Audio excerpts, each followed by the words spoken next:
It's recording now. No, kitty, don't go in there. Come on. The kitty.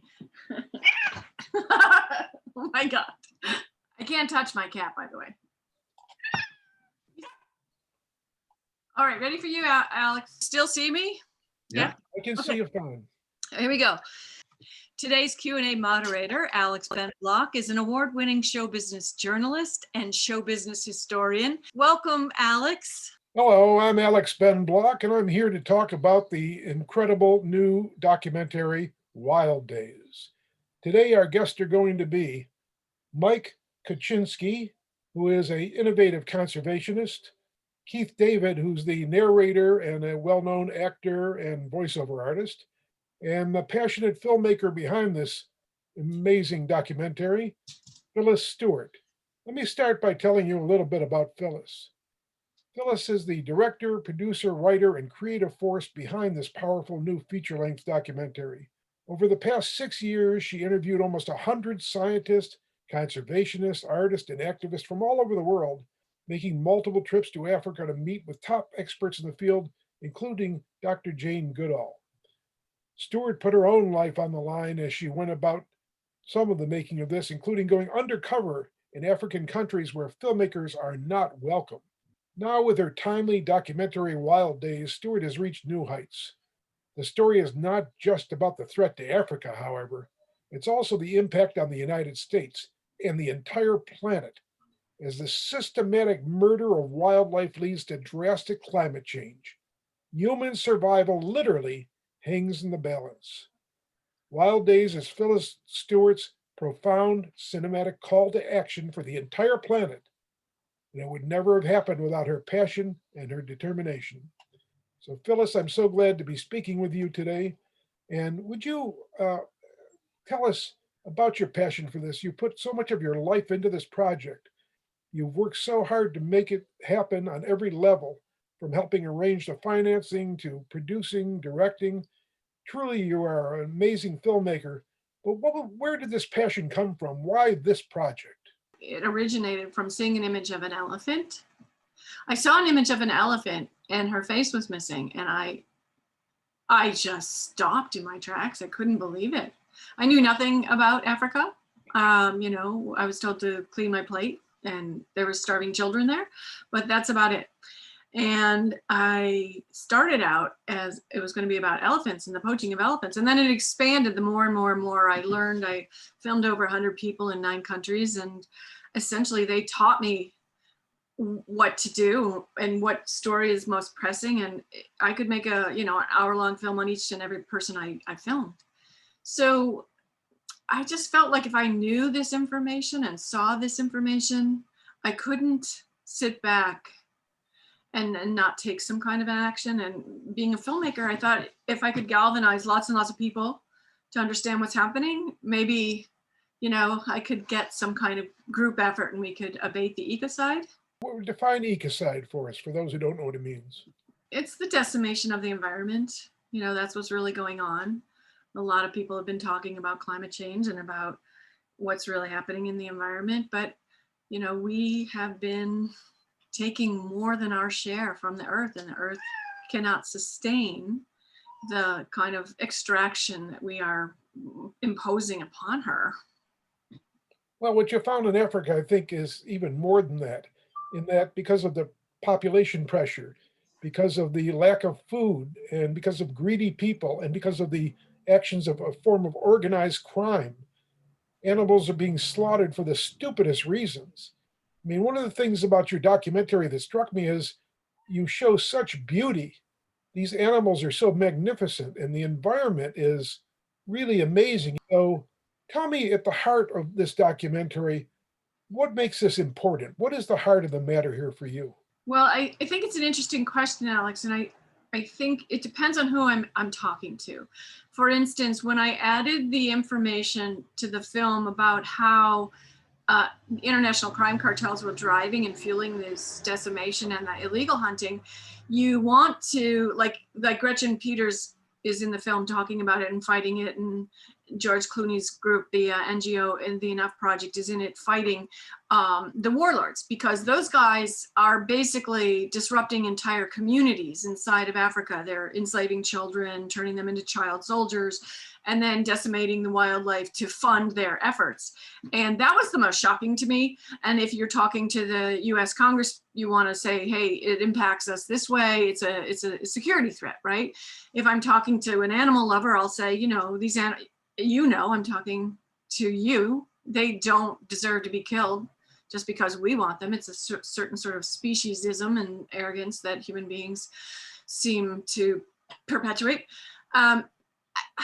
The real answer is, it depends on what motivates you. And I felt like I put everything but the kitchen sink into this film. I was trying to do one film with one story, and in the backdrop have the crisis. But what I did was I made little stories inside of each act. So about wildlife, what's happening to the lions, what's happening to the elephants, what's happening over here to the Baka people in the Cameroon, the indigenous people that protect the forest, what's happening here with the child soldiers, what's happening here. And I slowed it down because it's dense and there's a lot of information. And I like to say I went wide and not deep. And I think you did both. Well, thank you. I think it tracks. I think it's paced well. There's Keith. Keith, it's a pleasure to meet you, even through Zoom. Oh, thank you, man. A great accomplishment as an actor, as a voiceover artist, as a narrator, but also as a humanitarian and a conservationist. What's that beeping, Well, I appreciate Keith? that. Huh? What's that beeping, dude? I am standing at the cash machine. We're not paying Keith to do this, so he has to get his own cash here. Listen, I need a few minutes. They're just bringing my car up, and I'll have to. I'll either pull over. Why don't you put us on mute for a moment? We're talking to Mike, and as soon as you're ready, we'll start talking with you. Well, it's my pleasure to introduce Mike Korchinsky, who is a very impressive guy to me. He's a Wild Daze cast member, and we're going to be talking more about the very important and profound documentary Wild Daze as we go along here. His story really goes back to 1996 when, on a visit to Kenya, he learned about the conflict that existed between wildlife and rural communities. This experience caused him to create Wildlife Works in 1997 to provide people in wildlife-rich areas with sustainable economic alternatives to poaching and slash and burn agriculture. This simple but powerful idea and community conservation was born, and Wildlife Works is now a global leader in using climate finance to protect wilderness with projects in Kenya, the Democratic Republic of the Congo, Cambodia, and Colombia. So welcome, Mike. It's a pleasure to have you here today, and thank you for being part of Wild Daze. Well, thank you very much. Thank you both. It's been my pleasure really to support your ardent efforts to put this issue in front of the marketplace, which doesn't really understand these issues in any depth. And thanks, Phyllis, for hanging in there and pushing this forward. Can you believe it? You can see I'm a slightly older chap than I was in the... Yeah, no, and I'm a little older too. My scarf is hiding it. But what you've done is create an economic model where giant corporations and big companies can help pay for the work that you do and that others do, and you don't have to depend on going after donors or borrowers or beg for money from whoever will give it to you, or be caught in the wind that blows every time there's an economic change on the planet. You actually have an economic model that provides a source of income. And it's incredible the way you've used that money to create a forest preserve, to start a company that's environmentally friendly and so forth. So in the movie, you talk a little bit about some of this in Wild Daze. Could you help us understand the importance of the movie Wild Daze and what the points are that you make in the movie that people need to understand that this isn't just about some tree being destroyed in Africa. This is a global problem. Help us understand that, please, Mike. Well, I came at this in the way that Phyllis did, which is with a love of wildlife. So I first started this whole venture trying to find solutions to stop the killing of wildlife, which struck me. What, interestingly enough, in 1997, was not the biggest issue that elephants were facing. The biggest issue, and actually the reason why Wildlife Works started originally, was loss of habitat. So actually killing animals is bad, it's terrible. But destroying habitat is worse, because as long as there's habitat, then there's a chance that the wildlife can rebound if they're left alone, and they will repopulate. If you lose the habitat, there's no chance of them recovering. And so our focus from the beginning was on habitat conservation. And then once you've protected the habitat, now of course you have an obligation to protect the wildlife inside the habitat. And over the years, what we saw starting in 1997, when poaching was not a big problem in Africa, because the US had, funnily enough, been the largest market for ivory historically, and the US had, as it turns out, a partial ban in 1989. And so the market had collapsed in the decade of the 90s. But what happened in between 1997 and probably mid-2000s is that a new market emerged, and that new market was China.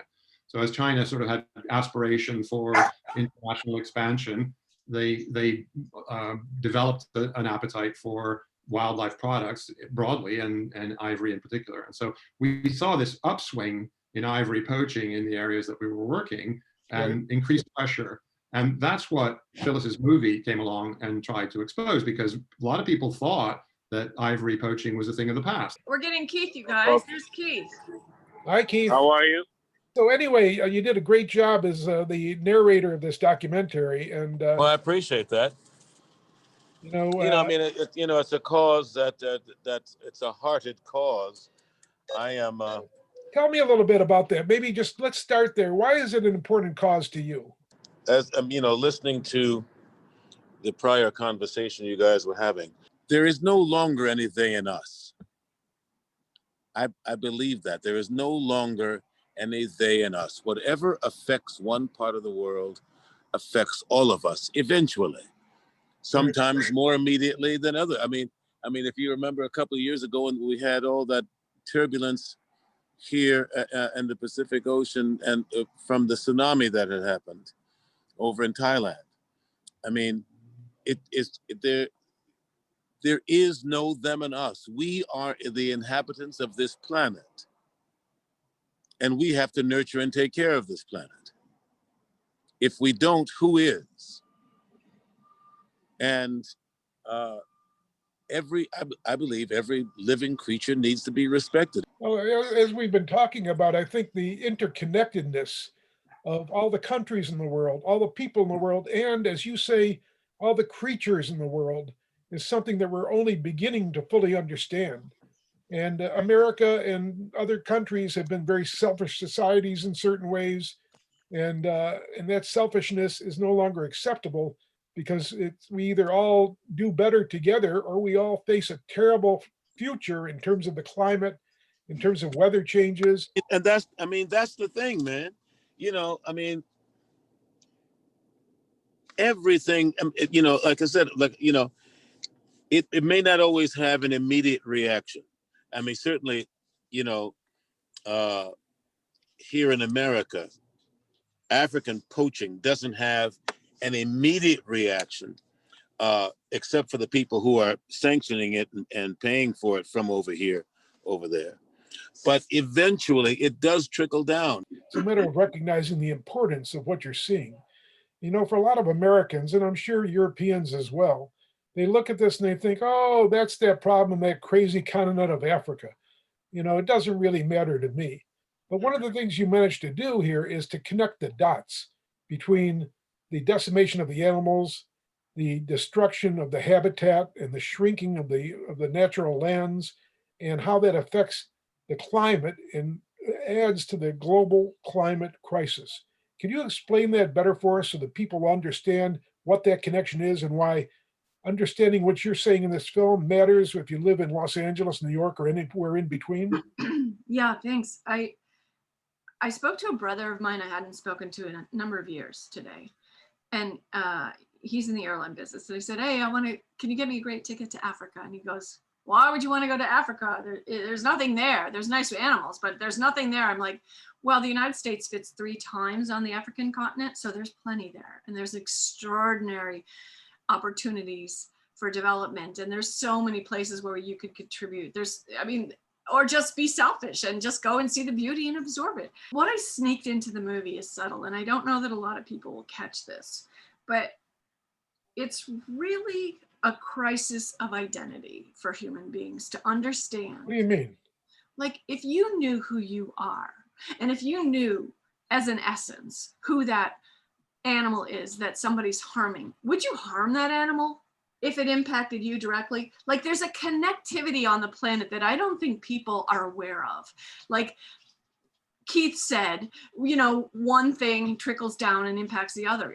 We're in a web, and a lot of people think we're at some kind of a pyramid on the top, but everything impacts everything else. And of course, coronavirus itself is a story about our damage to environment and our damage to habitat, and how we've pushed wildlife into smaller and smaller areas, and we've encroached further and further into their wilderness and their habitat. So coronavirus is, and it's being told that way. Not always, but it is being told that way. So people are making the connection between this pandemic and that problem that Phyllis is trying to address with her movie as well. So I think I've seen enormous strides. You know, we have certainly more to go. I think you make an important point with the coronavirus in that it shows what a small planet this really is and how interconnected we all are. What's that expression where the wings of the butterfly impact weather patterns? Remember that old expression? You know, that the wings of the butterfly, what that butterfly does has a ripple effect all over the world. Yeah, I mean, I didn't realize, for instance, like in the Congo Basin, that water is created, that rainfall is created because of the trees there. And the trees bring the rain, and that water is a pump for the entire continent. It's a water table for the whole continent. But what's more interesting for Americans is that water travels around the globe, and it waters the grapes that turn into your wine here in California. So you think that problem is very far over there? I'm not kidding you. Every single thing on this planet is impacting every single thing, every other thing.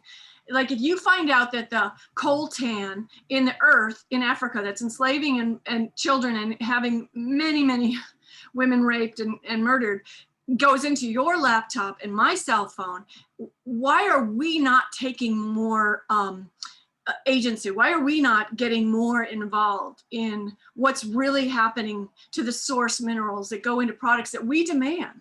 And some of our actions here in the US make a difference. So, you know, many products that we buy have a direct impact on deforestation. And so making people aware that, hey, animals are really under pressure and they're being threatened is always important, I think, and Phyllis's movie pulls no punches. Let me just ask one final question of Mike. You're a guy I could talk to for a whole day, but I don't want to. Oh, I know.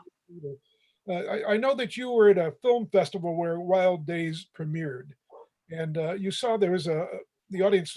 I understand, according to Phyllis, the audience was somewhat stunned, and it was well received. For those who haven't seen it yet, for those who should see it, can you just tell us briefly why this film is important and why its message must be shared?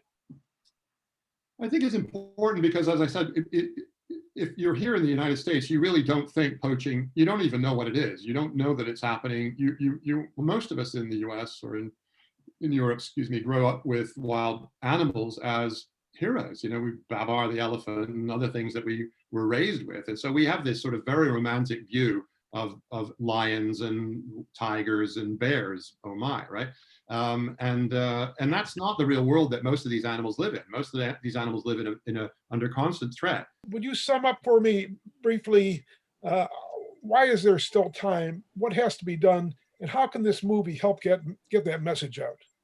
I mean, I think principally because, firstly, what I found, which was astonishing to me, is that communities in Africa that I visited, and I've visited many now, they don't harbor any ill will really towards wildlife. You know, they don't see it the way I think the pioneers, at least the way we read the pioneers here, saw wildlife as just an impediment to normal life. So we eradicated everything dangerous as we progressed through the wilderness of North America, right?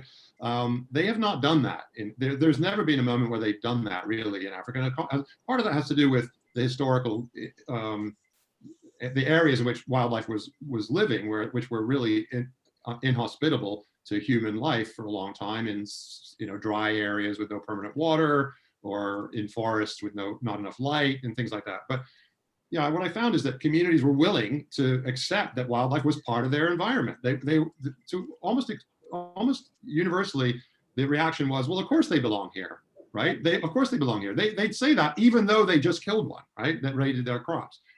Of course they belong here. Not that one, because it just ate my crops, and I spent 6 months raising those crops, and my family won't eat, because of that, right? So, but yeah, of course they belong here. So I thought that gave me hope, right? That there's time here. They're not trying to eradicate wildlife. It's outsiders that are coming in that run the risk of eradicating them quickly. Poachers and market-driven killing of wildlife. That's going to be much faster than communities. So that's the first thing that gave me hope that there was time. And the second thing is that the only lesson, if we've learned any lessons in history, and we all learn different lessons from the same history, that's one lesson. But the one lesson is that you can't ask people to aspire to conservation of wildlife or some of those other more altruistic behaviors when they're hungry, they have no primary food security, they don't have a primary roof over their heads, the kids aren't getting a good education, there's no primary health care, so that their view of the future is bleak. You can't ask them to think about a future. Conservation is the thing about thinking about the future. What kind of future do you want to leave your children, right? And if you live in an environment where you don't think your kids are going to have a future because infant mortality is 50% or greater, then you don't think about those things. And so the only solution to that is economic development. The only solution is to improve the economics of those communities, improve their livelihoods, give them better education, give them better healthcare, make them aware that their children might have a better future, and that therefore they need to start thinking about what that future looks like within their own community. And so that's what gives me hope, because we see that model is very attractive. I mean, very effective, I should say, in changing behavior. But it has to come with a recognition that we have to invest. If that's the outcome we want, we have to be willing to invest. Add to that, help me connect when animals are killed unnecessarily or habitat is destroyed for somebody to make a couple of bucks or because they need a meal this week. The effect that has in America right now today, help people who see this documentary understand that importance. Why does this matter? It has a big ripple effect in all our walks of life. I mean, when you displace a species of animals, I mean, right here, as we continue to build up in the hills and the coyotes get displaced. And then you want to complain about the coyotes coming down in your neighborhood and killing your cat or killing your dog because they need to eat.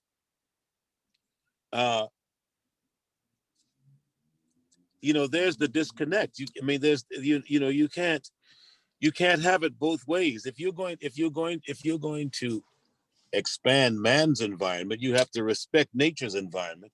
And okay, let's not displace them. How do we take care of them? So it's all interconnected. And I know that you have it's been your mission to save imperiled animals and to help deal with these issues. And I understand from Phyllis that you have a special feeling about lions, in part because you're a Leo, and I'm a fellow Leo. So I'm not a Leo. I have a couple of planets in Leo. Oh, I see. Two of my 3 children are Leos, and I understand you got to be a lion to make a lion. Nice. So tell me, what do you hope this film achieves? What is your goal in terms of climate and social welfare and the needs of our society worldwide going forward? What is it about for you? Well, awareness. First of all, I hope it brings awareness to the challenges that that poaching makes us face. But what we are really talking about is the excessive killing of animals, for profit, just for money and for decoration, and that's I mean, to me, it's a sin against God. That's not why the animals were put here. That's not why we are put here.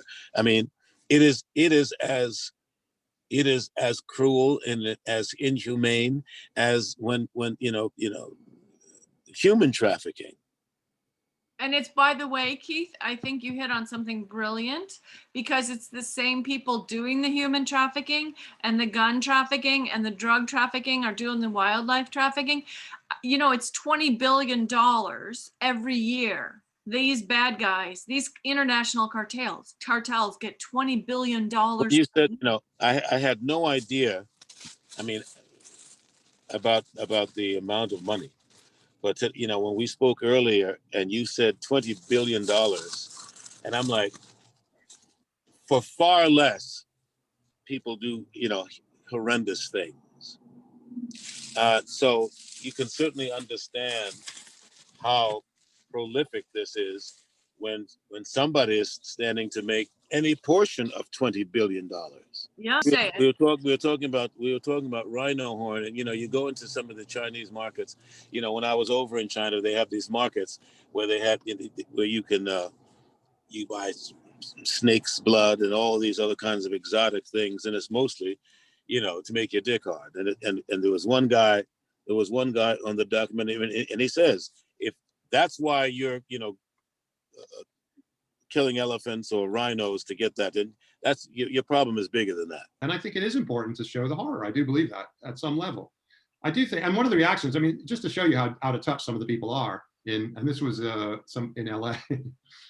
So no offense to LA or LA citizens, but one of the first questions that somebody asked Phyllis or I think I heard asked in this thing was, hey, look, if Africans can't look after their elephants, why don't we bring them here? Right? I mean, An American attitude. Right? Why don't we bring them here? Yeah, why don't we bring them here? Yeah. So, like, we've done such a fantastic job of looking after wildlife in our own country. And never mind that it's a preposterous notion in the first place, but that's the level of, and that was it I'm going to say it was an adult. There wasn't a child asking that question. It was a middle-aged woman asking that question from Los Angeles. And so I think that's why Phyllis's movie is important to be seen, because we need the reality check. We living in our little bubble here, not about the problems and the not just wildlife, but communities are forced to deal with around the world today.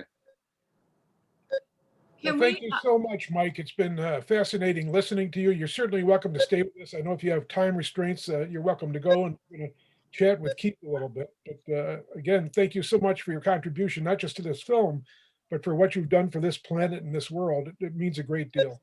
All right, nice to meet you, Keith. I'm gonna indeed and stick around for a few more minutes, and then I'm gonna have to leave. No, I want to tell you, Alex, you don't know this one thing, this one beautiful secret about Keith David, that when he came to the taping for the voiceover the first time, he was deathly sick, right? So sick, he could barely stand up. He was so sick. And then when he got in the booth and did his voiceover, he was amazing. He was just he was completely professional and extraordinary. So his work in this film really added quite a lot of depth, and I'm grateful to that. So thank you, Keith, for your extraordinary work in this film, and for your extraordinary friendship, and for all you do for wildlife. Keith, let me, because I know you got to go, and I see you're in a difficult situation there, but let me try to wrap this up. Wild Daze ends with you quoting Jane Goodall's famous line, "What you do makes a difference, and you have to decide what kind of difference you want to make." Do you think, Keith, that people can make a difference? Do you agree that human apathy is the greatest hurdle to conservation? Oh, absolutely. Saving this there are so many situations in life where an individual's effort, you're saying, you're making your voice heard. You're letting someone else know what's not okay, makes a difference.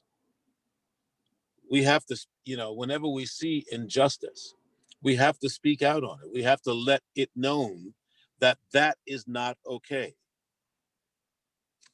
And that's what this that documentary is the kind of awareness that I'm hoping this film will bring, So we as a world community can say, you listen, we have this has got to stop. You know, the other, you know, we can't like wage war on terrorism. Keith, I want to thank you for your time. Not only are you enormously talented, but you have a great heart, and I so appreciate it. I think Wild Daze is a must-see for anyone who cares about the interconnectedness of being. Thank you, Keith. Very nice. Thank you so much, Keith, and it's a pleasure to meet you even over Zoom. We'll meet again. I hope Bye, so. guys. Thanks All a right. lot. On that note, Phyllis, thank you for making this film and for all you've done to make this a better world. And I hope everybody will heed this call, watch this, and take action to make this a better world and a better environment for us, for our kids and our grandkids. Good Yes, work. they're gonna learn stuff. Trust me, you're gonna learn a lot and be entertained in the process. Right, Sam? You see Sam? You see? Can you see my dog? Lift him up. Oh, he's 100 pounds. Come here, Sam. Can you see him now? No, Yes. no. There Wait. he is. Can you see him? Is his name Sam? Sammy. Somebody tied him to my door. I didn't go looking for a 100-pound dog, trust me.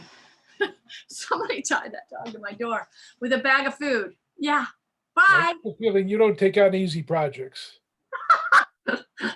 Believe me, if you saw the interior of my car right now, you would call me crazy. I saw the interior of your movie and I know you're not crazy. So keep up the good work.